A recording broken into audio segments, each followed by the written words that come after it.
Welcome. Today, we're diving into a fundamental technique in algebra, squaring both sides to solve equations. This method is powerful for getting rid of those tricky square roots, but it comes with some important rules we need to follow. First off, what is a radical equation? Simply put, it's any equation that has a variable trapped inside a radical, which is most commonly a square root.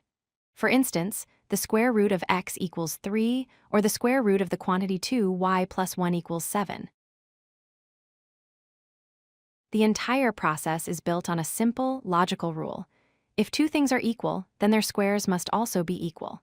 If a equals b, then a squared must equal b squared.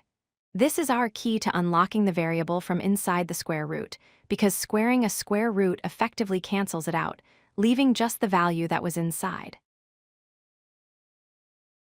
Now for the first step, and it's a crucial one. Before you do any squaring, you must get the radical expression all by itself on one side of the equals sign. If you have an equation like the square root of x plus 2 equals 5, you need to subtract 2 from both sides first, leaving you with the square root of x equals 3. Once the radical is isolated, it's time for the main event. You apply our core principle and square both sides of the equation. Squaring the square root of x just gives you x. On the other side, 3 squared is 9. The radical is gone, and you're left with a simple equation, x equals 9. After squaring, you'll be left with a much friendlier-looking equation, usually one without any radicals. It might be a simple linear equation, or perhaps a quadratic. From here, you just use your standard algebra skills to solve for the variable. For example, after squaring, you might get x plus 1 equals 16, which you can easily solve to find that x equals 15. Here is the single most important warning you must remember. The act of squaring can sometimes introduce what we call extraneous solutions. These are answers that look correct based on your algebra, but they are actually false solutions that do not work in the original equation. This happens because squaring removes negative signs. Negative 4 squared and positive 4 squared both give you positive 16. The process loses the original sign information. Because of the risk of extraneous solutions, this final step is not optional. It's mandatory. You must take each solution you found and plug it back into the original radical equation.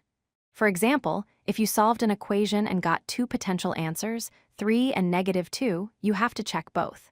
You might find that 3 is a valid solution, but when you check negative 2, you get an impossible statement, like negative 2 equals positive 2. This means negative 2 is an extraneous solution and must be discarded.